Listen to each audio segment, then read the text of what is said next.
Hi, I'm Becca. I'm an elementary school counselor and I love to use picture books to teach social emotional learning lessons. So this is my reader review of 5 of my favorite picture books to teach stress coping skills to kids. And my picks are in no particular order besides their size. Okay, so my first pick is The Most Magnificent Thing, written and illustrated by Spires, and I really love this particular book because the main character could be any of us. The situation she finds herself in is relatable to really all students and adults. And it's also cool that the main character's name is never mentioned, so you could actually substitute your own name in there and get a lot out of it. You can also connect the themes in this story really well to the ideas of HALT, which I have a video explaining what HALT is, and also the hand model of the brain, if you happen to use that, and I also have a video on my YouTube channel about that hand model of the brain as well. So my second pick is Orion and the Dark, written and illustrated by Yarlett.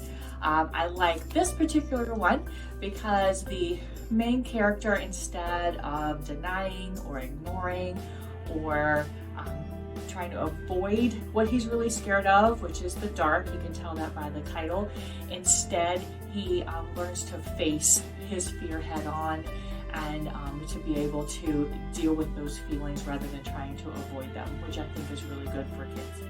My third pick is The Very Hungry Worry Monsters by Rosie Greening. This is one my students ask me to read over and over again. The vibrant pictures are awesome. And also the main character in this book is extremely relatable. She looks like a typical elementary school girl, and I think it helps to normalize that all of us feel worried, and sometimes things we're worried about might seem unusual to other people, but for us they're very real. So I think this book just helps normalize those feelings and is a lighthearted way for students to begin to learn to talk about what they're worried about and help them build those coping skills. Okay. So the next one is On's Anger by Gail Silver.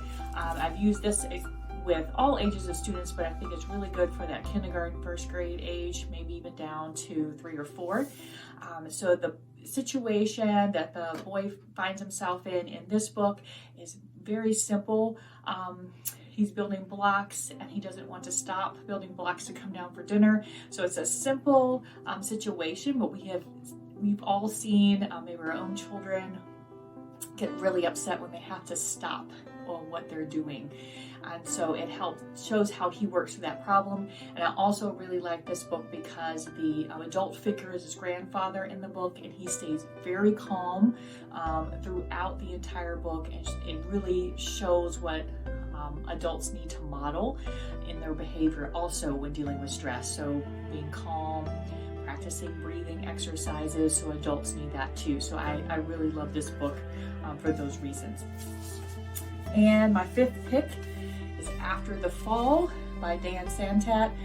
This is the sequel to Humpty Dumpty.